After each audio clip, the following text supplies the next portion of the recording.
Good morning guys. So ngayon is July 6. Tapos pupunta kami ngayon sa Nyongpin 360.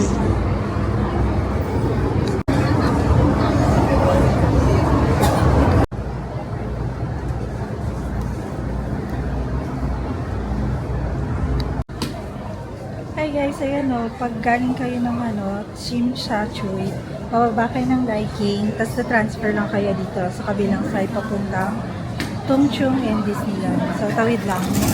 So, madali lang mag-transfer. Ayan, so, nakarating na tayo sa Nyongpin Station.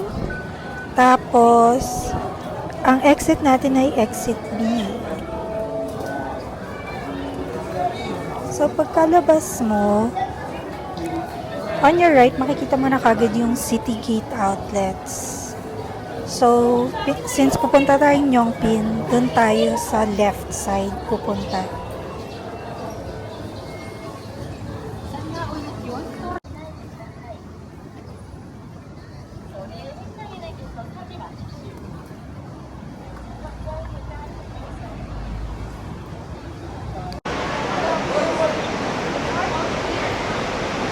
Ayan guys, may iba-ibang line. May ibang line yung may purchase ka ng ticket.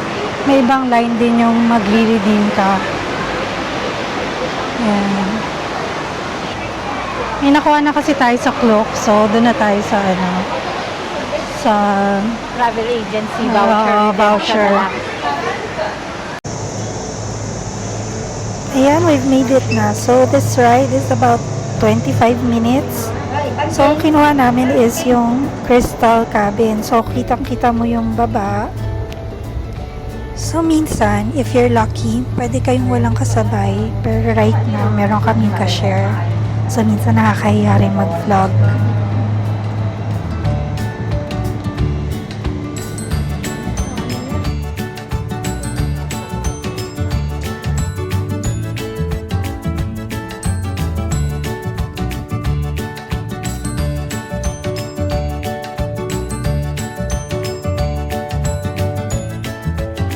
Ayan, nakikita na natin yung Buddha. Malapit na tayo sa dulo ng cable car.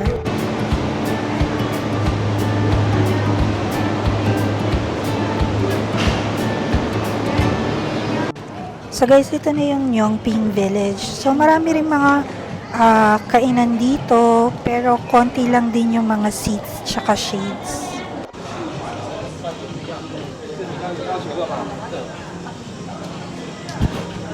Oh, Starbucks. Parang wala silang special drink, no? Oo. Oh, summer is poppin'. Ah, meron. Meron din ata tayo niyan. Oo. Dito ba? I think this, tanong natin. Yan ba may photo booth? Hello, guys. So, meron kaming biniling souvenir. Yung photo namin dun sa cable car. So, it's worth $288. Tapos, may kasama na rin siyang magnets. Marami siyang magnets na kasama. Tapos, meron pang, pag bumili ka na, meron ka isa pang free na photo dito sa taas. May free digital photo kayo na makukuha. So, I think worth it na rin naman yung pagbili nyo ng souvenir na photo nyo dun sa... Kasi dalawa yung photos na makukuha nyo. Souvenir photos. So, ito pa yung mga other things na pwede nyo mabili dito sa gift shop.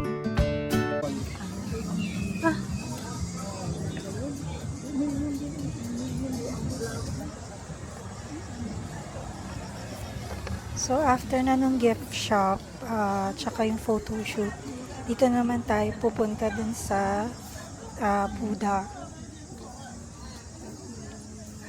Ayan. Para, So, di ba dun sa, meron kaming free na digital copy. Punta ka sa pinaka-last na store. Kasi nagkamali kami nung una. Pwede naman magtanong eh. Pwede naman magtanong. So, okay lang. Sabi lang nila kasi next door. Akala namin next door niya, yung kabila lang din. Outside, tapos Outside papasok. pala. Ayan. So, anyway, meron kasing Free diba, digital free copy. digital copy. Tapos, meron pang mga extra shots na pwede kayong gawin. So, kinuha namin yung mga extra shots na yon. And it turned out, it looks really pretty. Kasi nice din daw yung weather. Oo. So, kitang-kita yung Buddha. Oo. So, ang kinuha namin is yung 4 photos. Oo, dalawang landscape, dalawang portrait, tas yung portrait may stand siya. So, ang price niya is $491. So, tas meron pa kayong kasamang free digital copy that you can share with each other. So, parang ang nice din naman. May souvenir na rin kami. So, eto, papunta kami ngayon sa Buddha, pero hindi kami aakyat kasi medyo mainit din, tsaka baka hindi rin kayanin ni Lola. So, we'll just show you around na lang dito sa foot ng Buddha. Okay.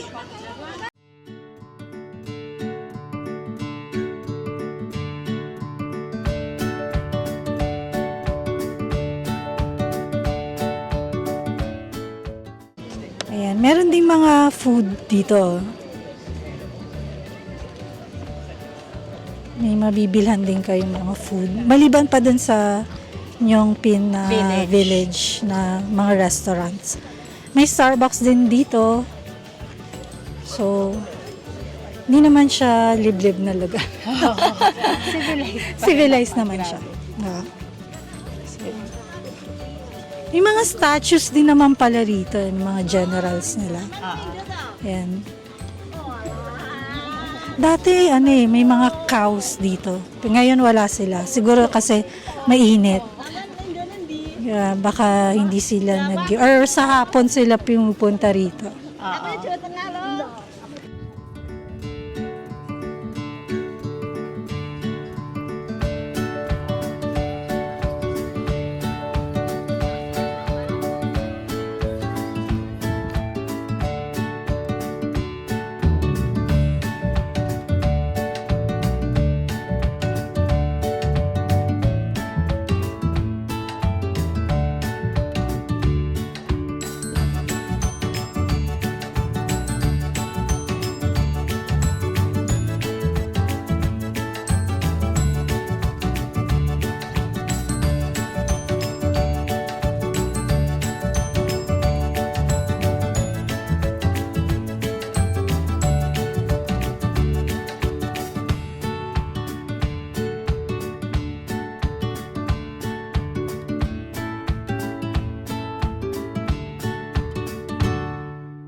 May store dito.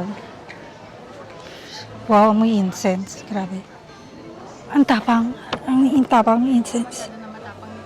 May mga charms sila pero hindi ko kaya yung incense eh. Ako yung binubugaw talaga yung incense.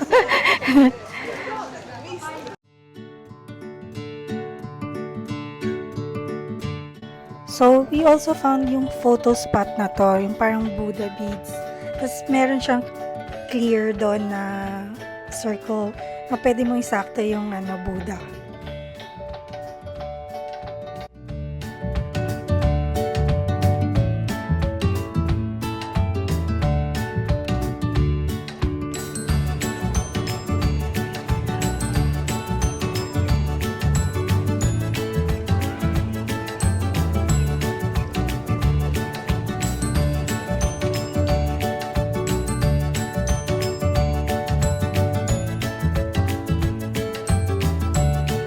So, nag-try din kami ng Starbucks doon. They have this orange mocha na drink, which is surprisingly really good. Try nyo rin. So, after that, nag-decide na kami bumaba ng Yongpin to City Gates. At doon na kami magla-lunch.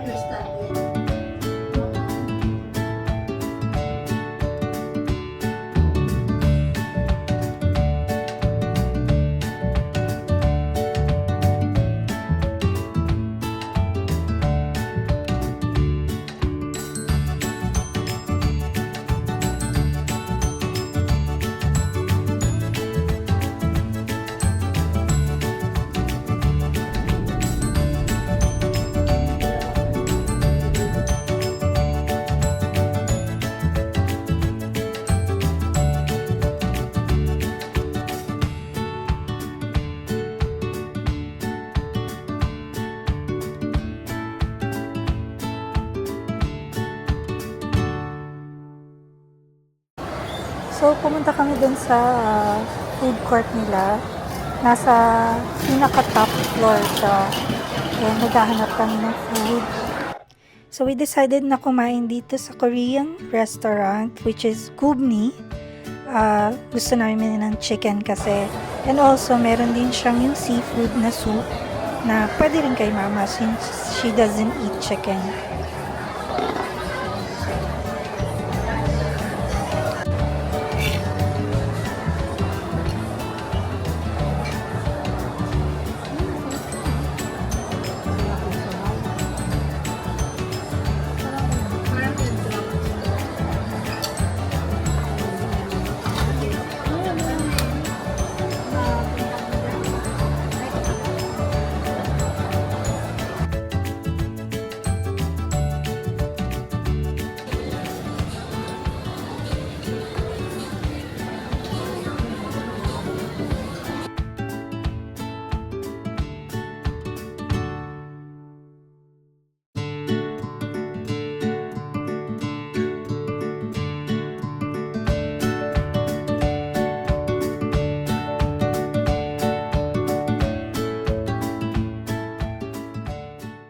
Guys, ito yung famous na egg tart na bilihan. Nandito kami sa may City Gate Outlet sa may Tungchung sa Nongpin 360 Bakehouse. Ayan o. Pero madaming outlets yan Ayan. So, pwede kang mag-cooking. Ayan. Ayan, bumili si ate. $75, 6 pieces. Okay. That's one box. Okay.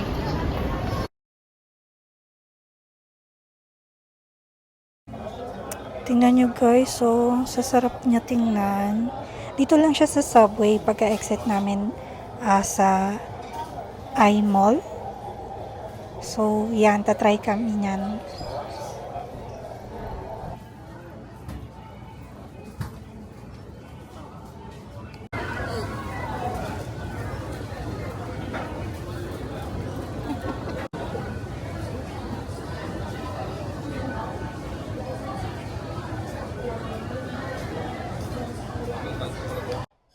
Ayan, nakalabas na kami sa I-Square Mall.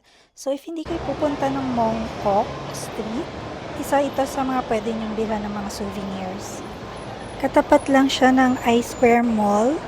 Ito yung Elegantang Dynasty.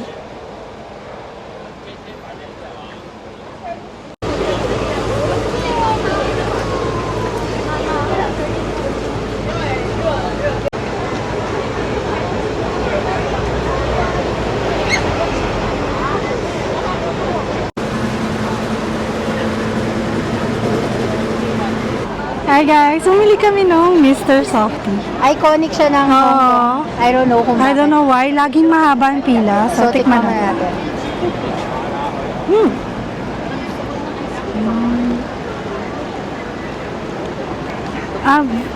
It's sweet. Very milky, no? Tapos thick siya, hindi siya yung pagkaano mo. Medyo, akala ko malambot. Oo. Parang malayo siya sa lasa ng soft sundae ko. Yung sundae ko ng McDo or Jollibee, di ba? Correct. Milky siya, creamy siya. Nice. $13 lang ang cone. Pag cup, nasa $12 lang. So, must try. Cone yung binibili ng lahat ng tao eh. So, must try din naman. Marami naman yan eh. Makikita mo siya everywhere. So, pag nakakita kayo, try nyo rin.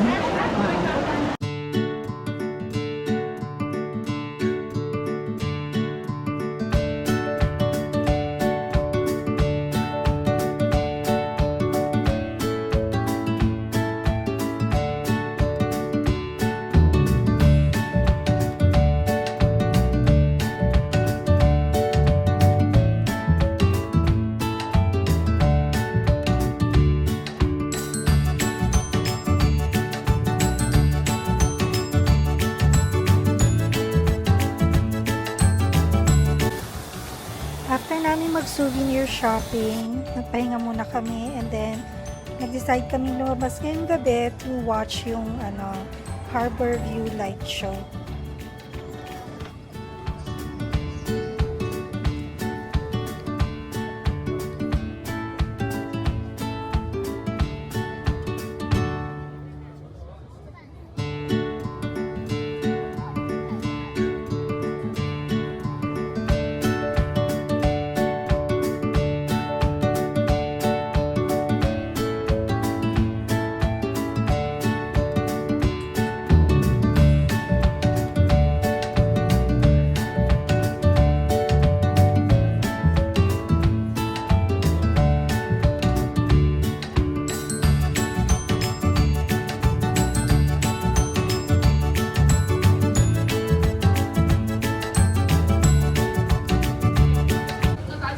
So for dinner, we decided to try yung Michelin starred na pan-fried buns.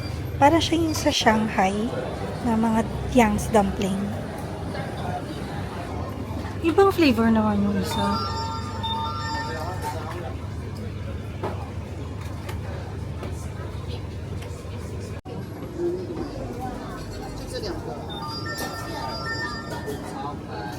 For takeout lang talaga siya, tsaka card lang ang pwedeng gamitin, no cash.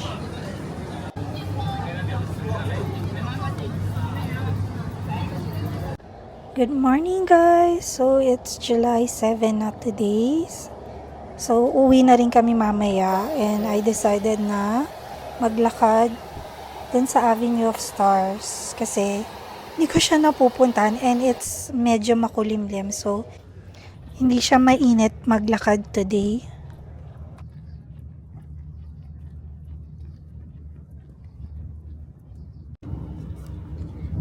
Guys, nakita ko na yung kamay ni Jackie Chan.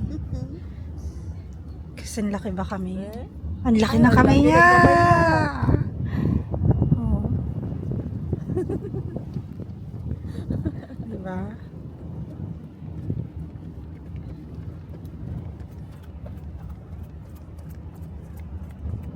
Bakit hindi kamay ka, Bruce Lee? Oo nga.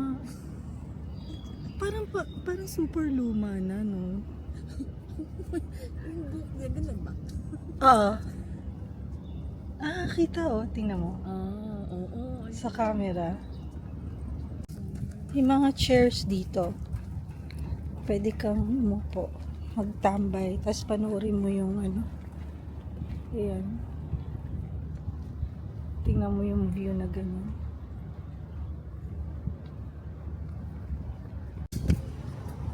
Tingnan nyo guys, oh. Merong paa ng pig.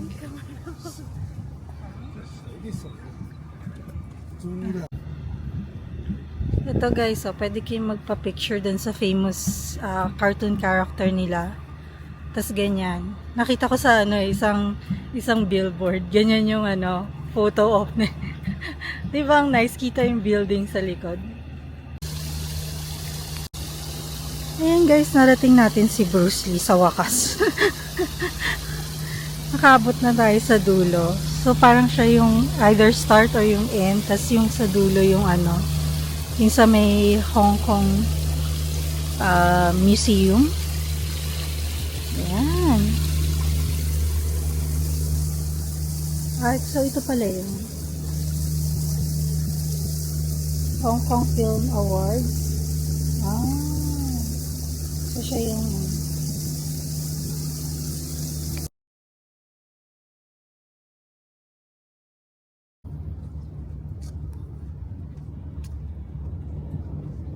babe.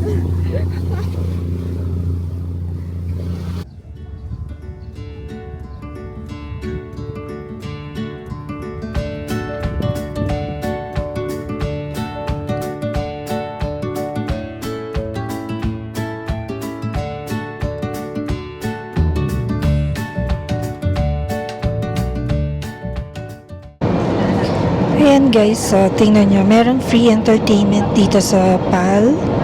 So all you have to do is connect to my PAL Media and then or scan the QR code. Tapos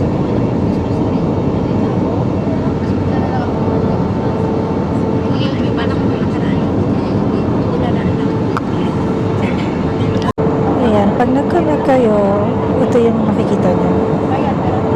Then you just press select language. And then yan. Meron kayo makikita movies.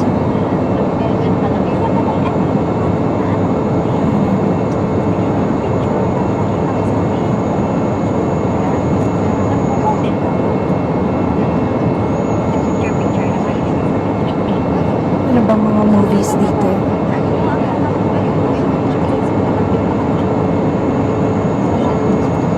Mix of old and new.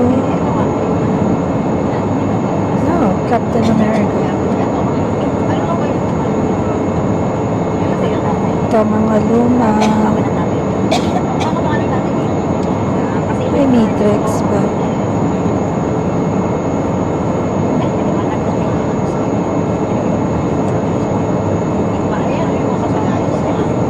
And then,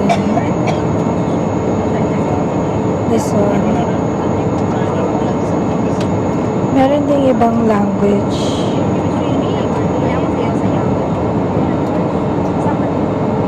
Tapos meron din mga Filipino movies. Hugong Bursa.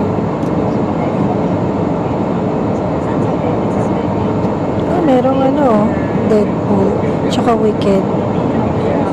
So, kasya na yan. Kung 2 hours yung flight mo, makakapanood ka ng Wicked. Meron din for kids. May Mufasa. Sayang.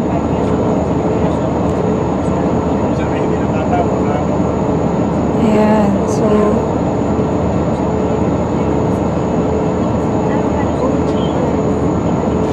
meron din mga TV shows. Ayan. So, marami din. Try natin. Open ng isa.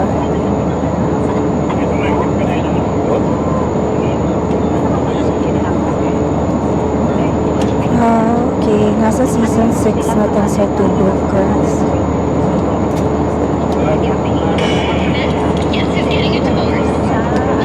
Oh, it works, guys. Ayan o. Ayan, so, if you get bored, pwede kayo manood ng mga movies, or pwede rin manood, may games din pala. I don't know yung games nila. Pero may games.